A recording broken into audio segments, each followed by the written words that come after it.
Nasa 31,000 pulis ang ipapakalat sa mga sementeryo sa araw ng Undas. Lain itong matiyak ang seguridad at mapayapang paggunita sa araw ng mga patay. Bukod sa mga sementeryo, babantayan din ng PNP ang social media na posibleng maging mitya sa anumang banta sa seguridad. Si Ryan Lesiges sa detalye. Dinagdagan pa ng Philippine National Police o PNP ang bilang ng ipapakalat na pulis para sa Undas ngayong taon. Mula sa mahigit 25,000, itinaas pa ito sa mahigit 31,000 pulis.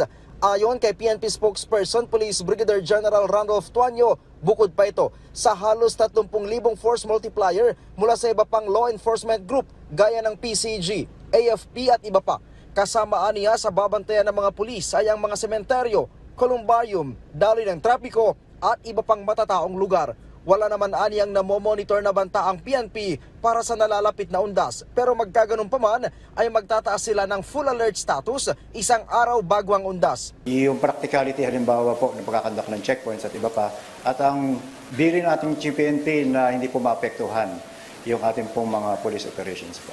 Samantala, papalawakin na rin ng PNP ang pagbabantay sa seguridad para sa paggunita ng araw ng mga patay at araw ng mga kaluluwa ngayong taon. Bukod sa mga sementeryo at transport hubs, babantayin na rin ng PNP ang cyberspace.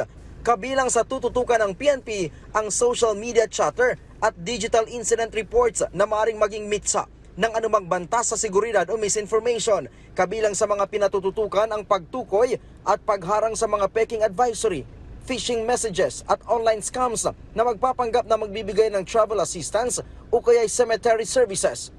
Nais pong palalahanan ng Philippine National Police na makipag-ugnayan po sa kanilang mga local government units para po doon sa mga anunsyo tungkol po sa paglalatag po natin ng kaayusan kaugnay po sa darating na Undas na 2025. Kung sakasakali po na may mga kinukutaban po sila, nangangailangan sila ng police assistant. Makakatulong din ang crowd behavior analytics mula sa CCTV networks, drone footage at mobile app data para mabantayan ang real-time movement sa mga transport terminal at pangunahing sementeryo.